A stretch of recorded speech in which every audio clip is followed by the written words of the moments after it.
the last week, W-E-E-K, how much time did you spend grasping and striving to know God and His Word? And in prayer, knowing that apart from God and His work on your behalf, you weren't going to be able to make it. Oh, see, it's really easy to say, I'm so weak. Your problem is not that you're so weak. Your problem is that you think you're strong. And I can prove it by just looking at your devotional life. Do you see? Our problem is not that we're too weak. Our problem is that we do not recognize our weakness. Do you see that? That's why the men and women that have been most used of God throughout Christian history seem to have only one thing in common, a recognition of their weakness. Now, here's what I want to show you, and it's so, so important. Weakness is not a hindrance to power. Weakness is the catalyst to spiritual power. The problem is wrong response. So first of all, you need to recognize something. Everybody's weak. Everything that is demanded of you in the New Testament is absolutely impossible for the natural man. There you go. So now everybody's on the same level. Me, you, Spurgeon, John Piper, all of us, everyone's weak. That's it. Now you can't use weakness as an excuse anymore because everybody's just as weak. No one can do this stuff. No one. So there you go. We're weak. The question is, what do we do? Now, many people just mouth weakness because it's the Christian thing to say. I'm weak. Other people find it very convenient to use that phraseology. Why? Because they can use it as an excuse for their sin. Well, I'm weak. Everybody's weak.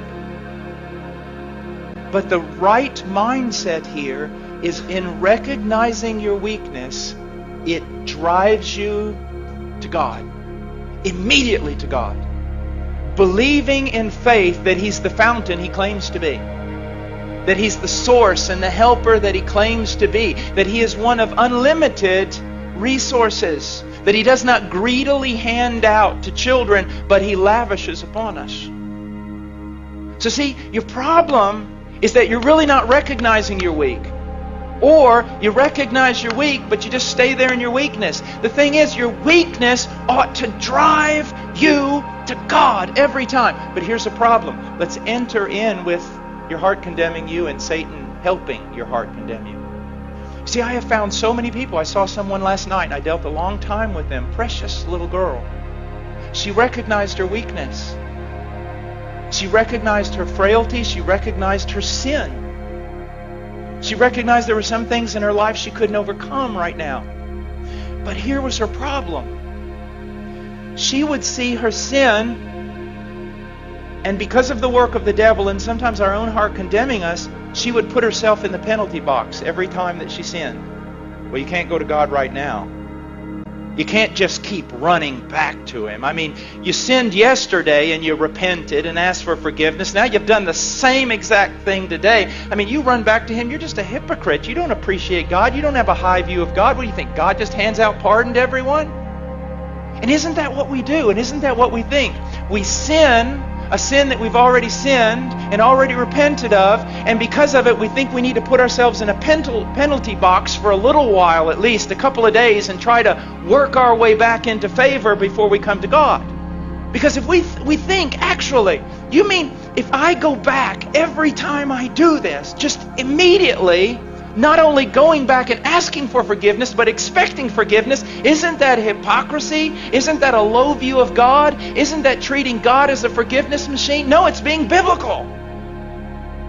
It's what poverty of spirit is supposed to do to us. Now again, I'm not preaching this, hopefully, to unconverted church people who are going to say, wow, if God's that good, I'll sin all the time and just go back and ask for forgiveness. Hopefully I'm not talking to people like that. Hopefully I'm talking to genuine Christians who really want to be something they are not yet. But when they find themselves frail and they find themselves weak and they find themselves sinning the same sin, they kind of huddle over here and wait. maybe read their Bible a few days, pray some more, show God they're really sincere before they run over there and actually try to get some forgiveness. No!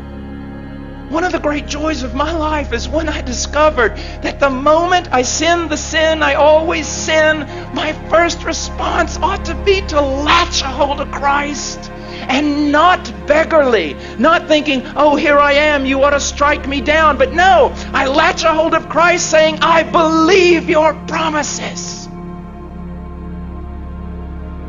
I am in a different realm. I am free. I am a saint. I've been moved out of Adam and condemnation and law. All of it was paid for on that tree. When He died, He knew all of it. He forgave all of it. I'm free. It's absolutely spectacular.